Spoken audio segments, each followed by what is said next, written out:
Pleasant day to everyone. I am Jenny Delao, and it is truly an honor to be here today.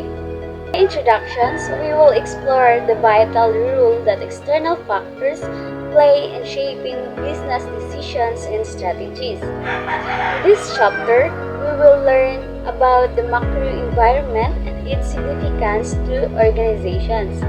We will discuss tools like the PESTEL framework, which analyzes external factors, and Porter's 5 forces, which helps evaluate industry competitions. Strategic group mapping will also be highlighted as a way to assess an organization's relationship with competitors. This introduction sets the foundation for understanding how external forces shape business decisions, drive success, and help organizations respond to opportunities and threats. We aim to highlight the key topics that showcase how understanding external forces impact business operations, answering questions such as: first, what is the macro environment and why is it important to organization? Second, how is the PESTEL framework used to evaluate the external environment? Third, how is the Porter's 5 forces tool used to perform a competitive analysis of an industry? Last, what are the strategic groups and how are they useful to evaluating the competitive environment? So through this discussion, we hope to provide clarity on these concepts and their role in shaping. So the picture represents how Panera Bread successfully leveraged external forces to grow into one of the most successful restaurant chains in the US and Canada. It highlights the importance of understanding and responding to the external environment, which is exactly what this chapter is about. Panera Bread's founder, Ron Chage, identified two social cultural trends in the 1990s: the movement toward healthy eating and the growing demand for fast casual dining. These trends shaped the company's strategy. Unlike traditional fast food or set-down restaurants, Panera offered fresh soups, sandwiches, and welcoming atmosphere, appealing to health-conscious customers and those looking for a quick but quality dining experience. Additionally, Panera stayed ahead of technological trends by introducing digital ordering, a loyalty program, and delivery services which were innovative at the time. This ability to recognize and adapt to trends allowed Panera to expand rapidly, with a new restaurant opening every 3 days by 2010. So this example illustrates why analyzing external forces is crucial for any business. It is not just about reacting to changes, but proactively using them to build a competitive edge. Panera's story shows how understanding social, cultural, and technological factors can lead to long-term success and even set industry trends. So let's move on to the relationship between organizations and its environment. But before that, let's define what is the environment. So the environment of an organization refers to the external conditions and forces that can influence its operations, decisions, and overall success. These factors are outside the organization's control but have a significant impact on how it functions and grows. For example, Panera Bread operates within an environment that includes its customers, competitors like Chipotle and Starbucks, and social trends such as the increasing demand for healthier eating options. These external forces shape its strategies and offerings. Additionally, political entities like the U.S. Congress and the other factors such as economic conditions or technological advancements also play a crucial role in defining the environment in which the organizations operate. The competitive environment of a business can be understood by breaking into two key components: the general environment and the industry. So the general environment, also called the macro environment, refers to broad societal trends and events that influence businesses on a larger scale. These include factors such as trends, advancement in technology, demographic changes, and economic conditions. For instance, a shift toward environmentally friendly products or the rise new technologies can impact how businesses operate and adapt. On the other hand, the industry or competitive environment focuses on the organizations that directly compete with one another by offering similar goods or services. So this includes rival companies that target the same market and customers, so creating competitions for resources, innovations, and customer loyalty. Understanding these two components is essential for businesses to identify opportunities and threats, strategize effectively, and remain competitive in their field. Why does the environment matter? The environment matters for several key reasons. First, organizations rely on external resources to create goods and services. Just as the human body needs oxygen, food, and water, a business needs labor, money, and raw materials from its environment to operate. This interdependence is essential for growth and survival. Second, the environment presents both opportunities and threats. Opportunities are trends or events that can help improve an organization's performance, like how Panera Bread capitalized on the demand for healthier eating. On the other hand, threats are challenges that could negatively impact the businesses, such as competitions from new restaurants chains. Third, the environments play a critical role in shaping strategic decisions. External factors like economic conditions, competitions, or political climate can constrain a business goals and plans. For example, during an economic downturn or increased competition, company might struggle to meet ambitious sales targets or pursue new ventures. So these environmental factors must be considered when making important strategic choices, like entering new markets or launching a new products.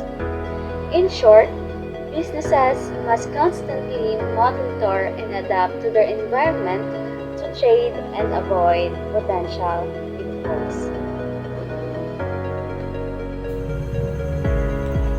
I am Hyka Palmon, your reporter, and I am pleased to present on 3.3, Evaluating the General Environment. This presentation will provide key insights and valuable information on the subject. Let's begin.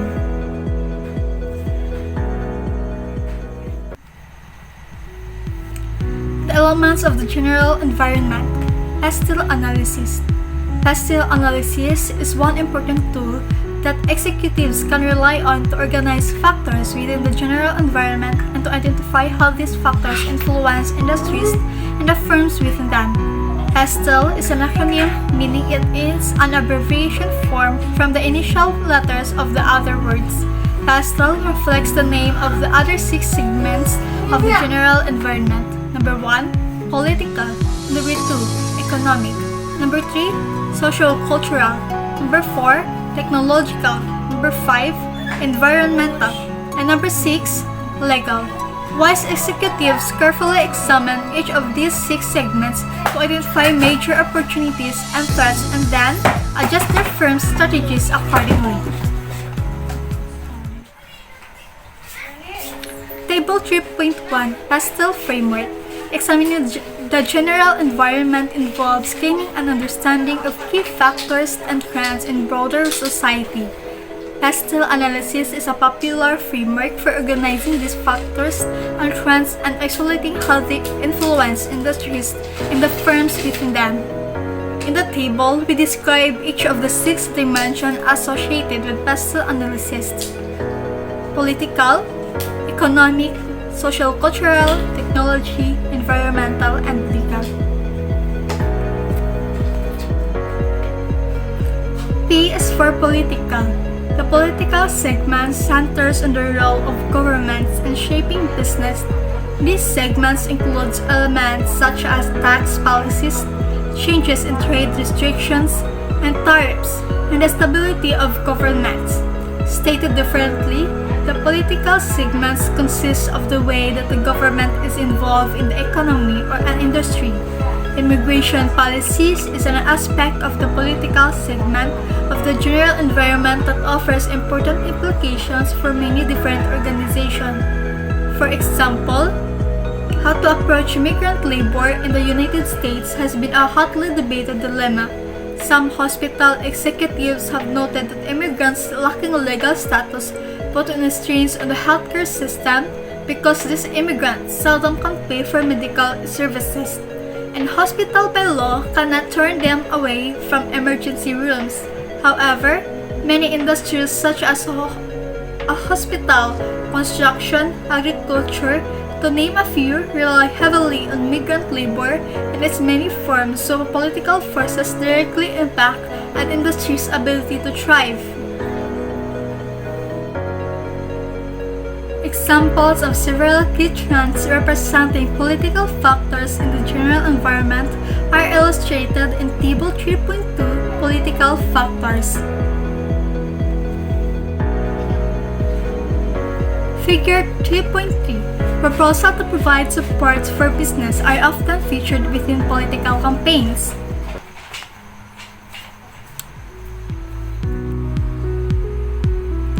E is for economic. The economic segment centers on the economic condition within which organizations operate. It includes elements such as interest rates, inflation rates, gross domestic products, unemployment rates, levels of disposable income, and the general growth or decline of the economy. The worldwide economic crisis of 2020 created by the COVID-19 had a tremendous negative effect on a vast area of organizations. Rising unemployment discouraged consumers from purchasing expensive, non-essential goods such as automobiles and television sets. Some businesses that were forced to close drained all their resources and were never able to reopen. One way to determine if the economic force is strong or weak is an industry is to ask, if the economy dropped, is the industry effective? If the answer is yes, then the economic force is a moderate, if not strong. In the hospital industry, for example, the economic force is weak as a dropping economy does not have much impact on hospital. People still need and use healthcare services in a poor economy, paid mostly by insurance. Example of several key trends representing economic factors in the general environment are illustrated in Table 3.3, Economic Factors. Figure 3.4, decisions about interest rates made by the Federal Reserve create opportunities for some organizations and threats for others. S is for sociocultural. A generation ago, ketchup was an essential element of every American pantry, and salsa was a relatively unknown product. Today, however, food manufacturer sells more salsa than ketchup in the United States. This change reflects the sociocultural segment of the general environment. Sociocultural factors include trends in demographics such as population size, age, and ethnic mix, as well as cultural trends such as attitudes toward obesity and consumer activism. The exploding popularity of salsa and other Hispanic food reflects the increasing number of Latinos in the United States, as well as the growing acceptance of Latino food by other ethnic groups. Examples of several key trends representing social factors in the general environment are illustrated in Table 3.4, Social Cultural Factors. Figure 3.5, Women's immense contribution to the war effort during World War II helped create positive social changes in the ensuing decades. The tremendous contributions of female workers during the war contradicted these awful stereotypes. The main role of women who assemble airplanes, ships, and other war materials was to support the military. Of course, but their efforts also changed some male executives' minds about what females could accomplish within organization if provided with opportunities. When men returned from the war, women were largely displaced from their jobs.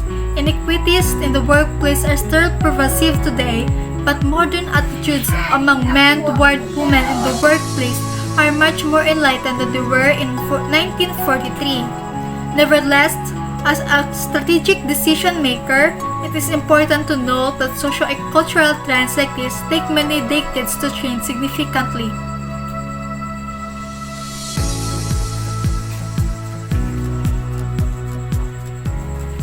Figure 3.6. A surprising demographic trend is that both China and India have more than twice as many English-speaking college graduates each year than does the United States.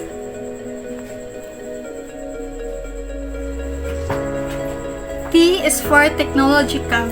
The technological segment centers on improvements in products and services that are provided by science.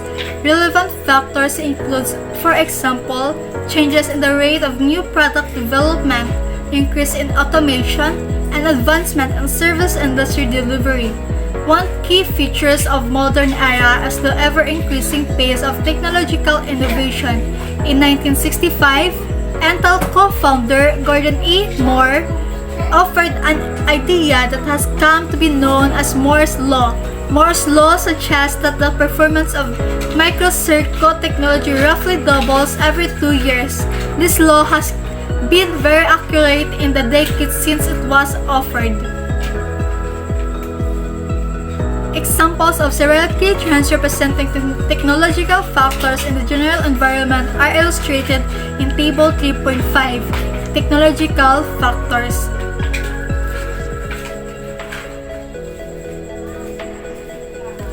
Figure 3.7, Moore's Law explains how today's iPhone can be 100 times faster, 100 times lighter, and 10 times less expensive than a portable computer built in the 1980s. One implication of the Moore's Law is that over time, electronic devices can become smaller but also more powerful. This creates important opportunities and threats in a variety of settings. Consider, for example, photography. Just a decade ago, digital cameras were popular and rather inexpensive. With the exception of high-end and action cameras, cell phone cameras have largely replaced digital cameras, which had replaced film cameras the decade before.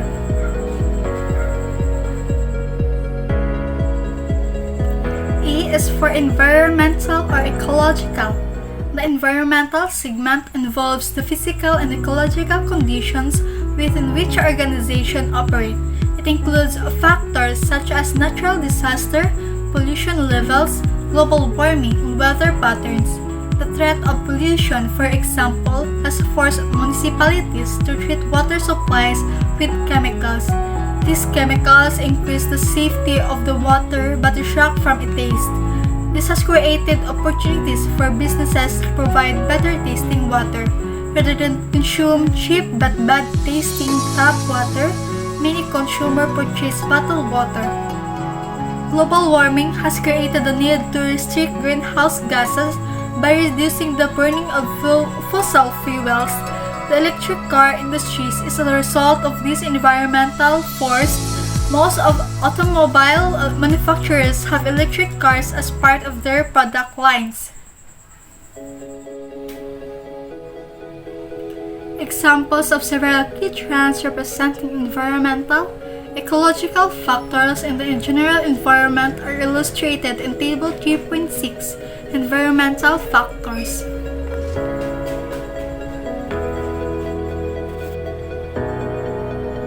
Figure 3.8, a key trend within the environmental segment is an increasing emphasis on conserving fossil fuels.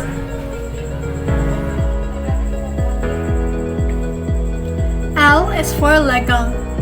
The legal segment centers on how the courts and laws influence business activity. Examples of important legal factors include employment laws, health and safety regulation, discrimination laws, and antitrust laws. Some people confuse the political factors with legal ones. The key distinction is that political factors are related to the interactions and relationship between businesses and the government, whereas legal factors are the boundary parameters of business activities. For example, a government policy such as a trade restriction between countries would constitute a political factor, not a legal one. Similarly, a law requiring employees to be paid overtime past 40 hours would be a legal factor, not a political one.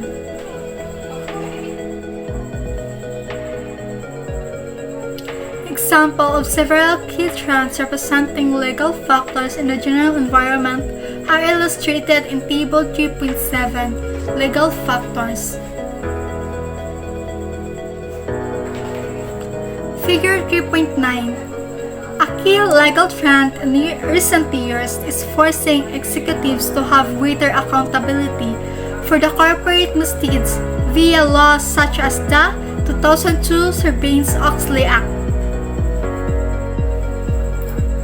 Again, I am Hyka Palmon, your reporter for 3.4 Evaluating the Industry.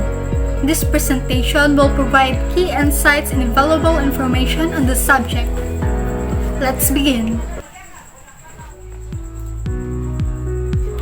The purpose of five forces analysis, introduced more than 30 years ago by Professor Michael Porter of the Harvard Business School. Five forces analysis has long been and remains perhaps the most popular analytical tool in the business world. Table 3.8, Porter's five forces. Industry analysis, Porter's five forces. Threat of potential entrants, bargaining power of suppliers, rivalry of industry competitors, bargaining power of buyers, and threat of substitutes.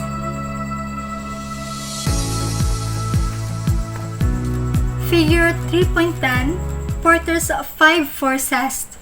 The purpose of five forces analysis is to identify how much profit potential exists in an industry.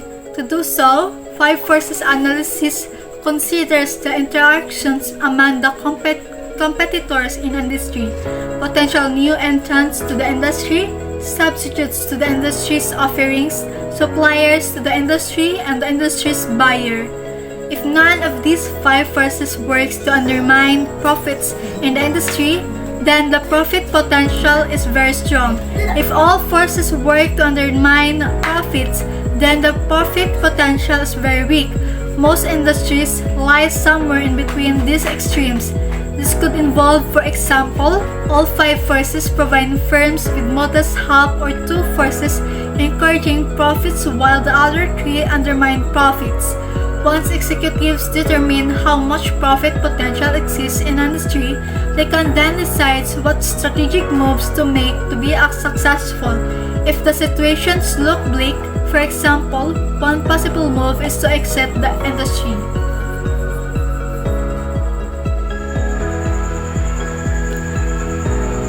The rivalry among competitors in an industry.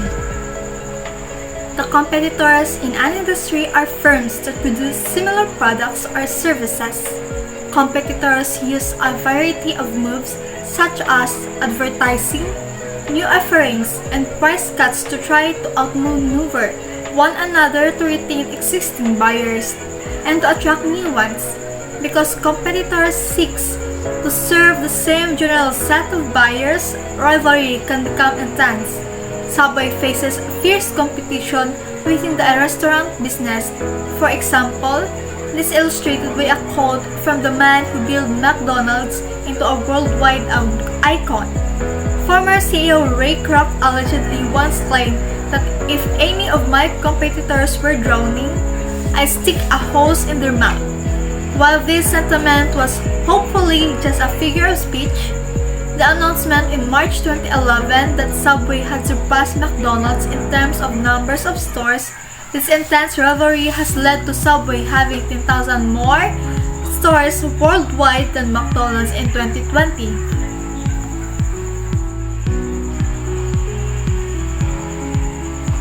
High levels of rivalry tend to reduce the profit potential of an industry. A number of characteristics that affect the intensity of the rivalry among competitors are illustrated in Table 3.9, Rivalry.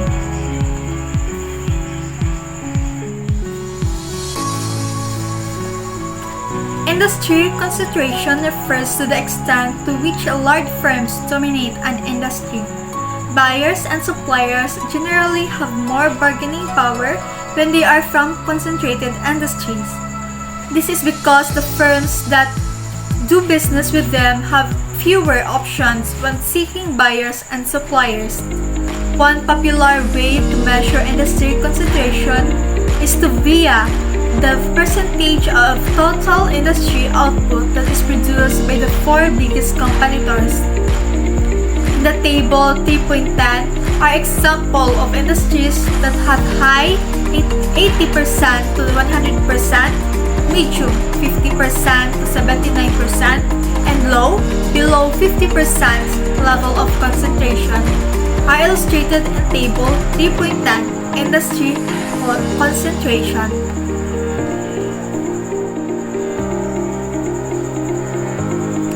The threat of potential new entrants to an industry. Competing within a highly profitable industry is desirable, but it can also attract unwanted attention from outside the industry. Potential new entrants to an industry are firms that do not currently compete in the industry, but may in the future. New entrants tend to reduce the profit potential of an industry by increasing its competitiveness. If, for example, an industry consisting of 5 firms is entered by 2 new firms, this means that 7 rather than 5 are now trying to attract the same general pool of customers. Thus, executive needs to analyze how likely it is one or more new entrants will enter their industry as part of their effort to understand the profit potential that their industry offers. New entrants can join the fray within an industry in several different ways. New entrants can be startup companies created by entrepreneurs, foreign firms that decide to enter a new geographic area, supplier firms that choose to enter their customer business, or buyer firms that choose to enter their supplier business.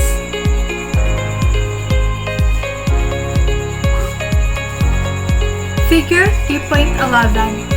The entry of chicken burger restaurants of Porto into the United States might hurt hamburger restaurants more than it hurt Subway and other sandwich makers. On the other hand, entrepreneurs launch a new restaurant concept every year, and one or more of these concepts may evolve into a fearsome competitor. Also, competitors based on overseas sometimes enter Subway's core US market.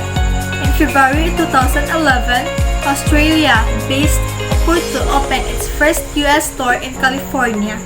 Oporto operates more than 130 chicken burger restaurants in its home country, but Oporto didn't survive in the US and closed its US stores in 2013.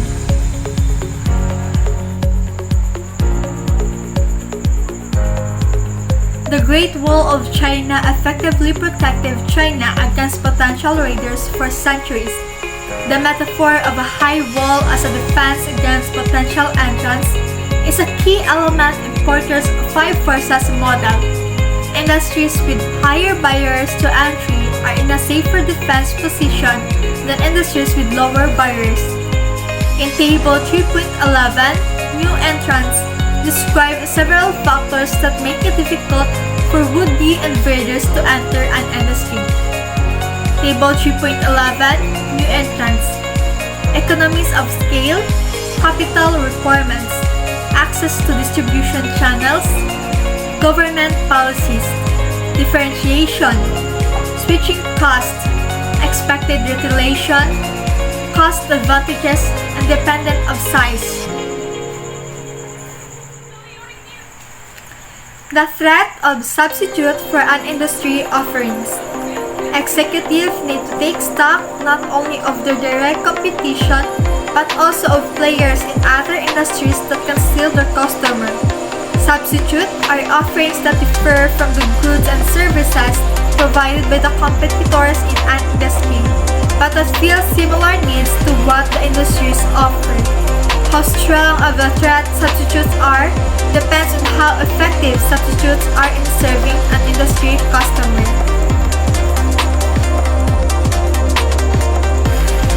Figure 3.12. Few consumers would be willing to substitute candles for light bulbs. In other settings, viable substitutes are not available, and this helps an industry's competitors enjoy profits. Like light bulbs, candles can provide lighting within a home. Few consumers, however, would be willing to use candles instead of light bulbs. Candles simply do not provide as much light as light bulbs do. Also, the risk of starting a fire when using candles is far greater than the fire risk of using light bulbs. Because candles are a poor substitute, light bulbs makers such as Sylvania and Philips do not need to fear candle makers stealing their customer and undermining their profits. A substitute teacher is a person who fills in for a teacher. Some substitute teachers are almost as good as the real teacher, while others are woefully inadequate. In business, the competitors in an industry not only must watch each other, they must keep an eye on firms in other industries whose products or services can serve as effective substitute for their offerings. In some cases, substitutes are so effective that they are said to disrupt the industry, meaning they kill most or all industry demand. In Table 3.12, substitute, we note a number of effective substitutes for particular industries.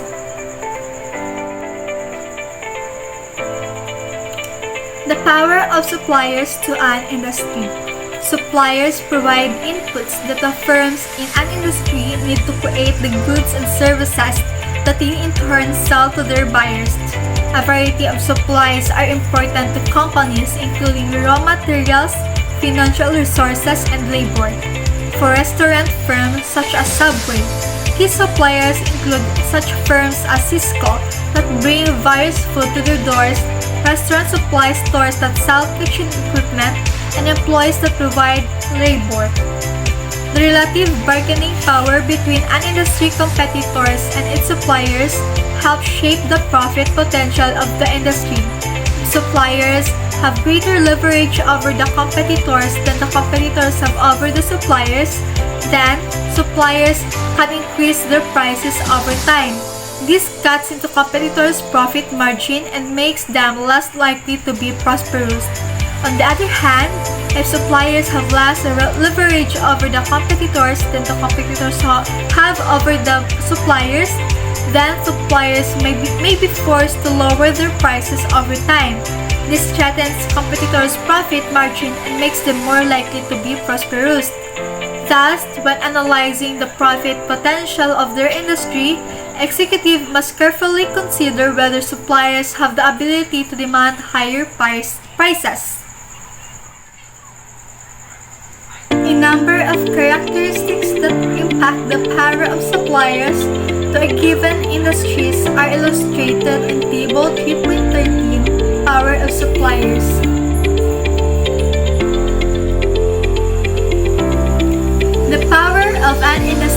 buyers. Buyers purchase the goods and services that the firms in an industry produced. For Panera Bread and other restaurants, buyers are individual people. In contrast, the buyer for some firms are other firms rather than the end user. For Procter & Gamble, for example, buyers are retailers such as Walmart and Target who stock Procter & Gamble's pharmaceuticals, haircare products, pet supplies, cleaning products, and other household goods on their shelves. The relative bargaining power between an industry's competitors and its buyer helps shape the profit potential of the industry. If buyers have greater leverage over the competitors than the competitors have over the buyers, then the competitors may be forced to lower their prices over time. This weakens the competitors' profit and makes them less likely to be prosperous.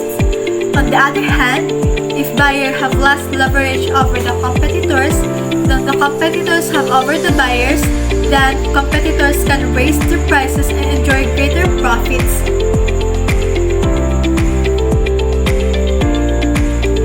Figure 3.13. College students' lack of buyer power in the textbook industries has kept prices high for decades and created frustration for students.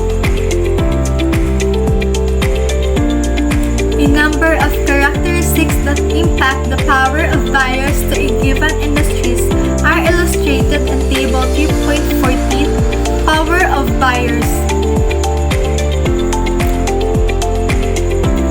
Interpreting the 5 forces.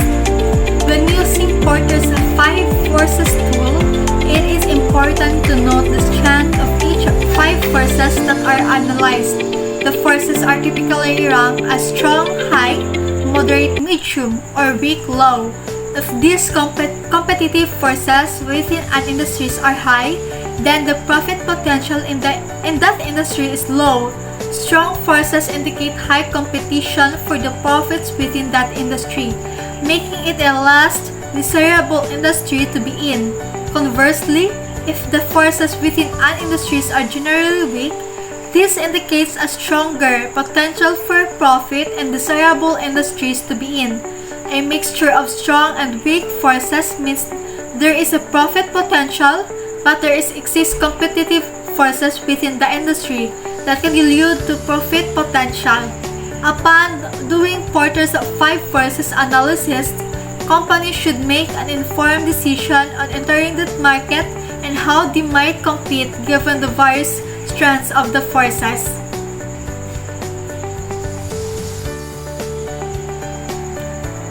The limitation of 5 forces analysis.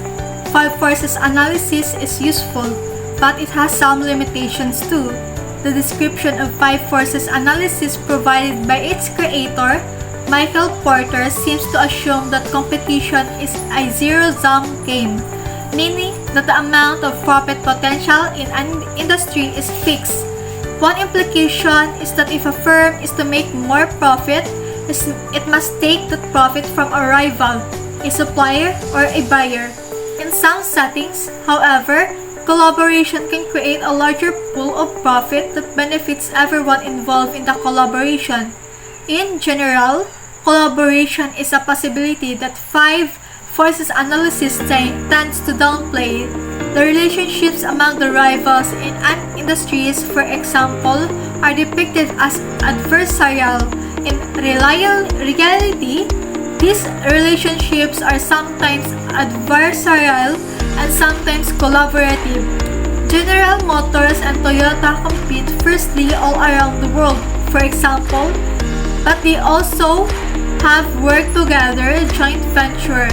Similarly, 5 forces analysis tend to portray a firm's relationship with its suppliers and buyers as adversarial, but many firms find ways to collaborate with these parties for mutual benefit. Indeed, concepts such as just-in-time inventory system depends heavily on a firm working as a partner with its suppliers and buyers. Greetings, I am Mariel Banga, and for my part, we would be diving deeper to understand more about strategic groups.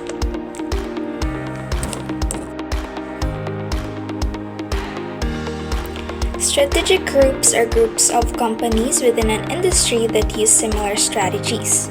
These companies share similar characteristics but differ in important ways from companies in other groups.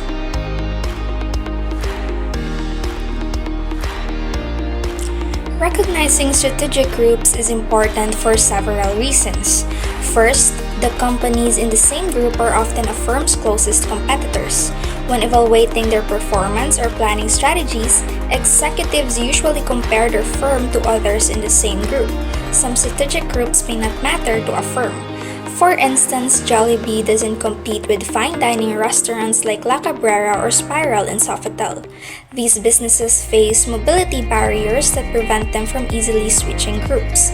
Jollibee won't suddenly start offering gourmet steaks or a fine dining experience, so it can ignore strategies from that group.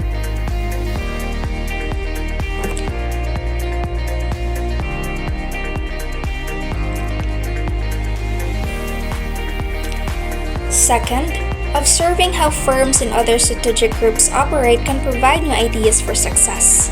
A company might adopt and adapt strategies from another group to improve its performance.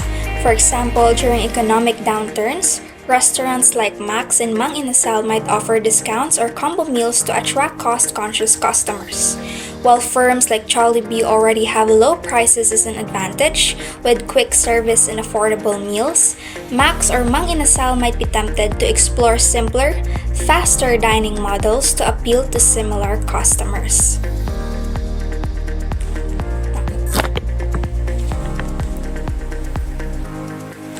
Third, analyzing strategic groups can reveal gaps in the market that no company has filled. For example, no national restaurant chain in the Philippines offers both high-quality food and a highly diverse menu. Perhaps the firm that comes the closest to filling this niche is High Street in Taguig, which offers a variety of dining options. However, there's still room for other firms to explore this niche. A fine dining restaurant like the Cafe in Mandaluyong could consider expanding its menu diversity, but this would be risky. The difficulty of combining high quality with a diverse menu may explain why no chain has done it yet. However, identifying such opportunities help executives brainstorm innovative ideas.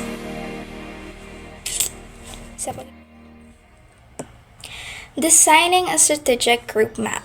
To create a strategic group map, two competitive factors are selected for the axis.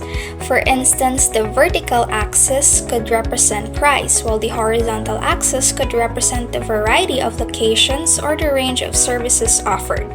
The chosen factor should reflect key characteristics of the market being studied.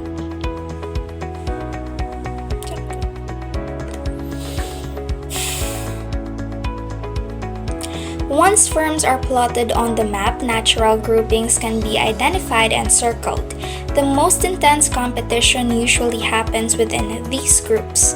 Profitability can vary significantly between groups, and firms often find it hard to move from one group to another because of barriers that prevent them from easily changing the factors being measured.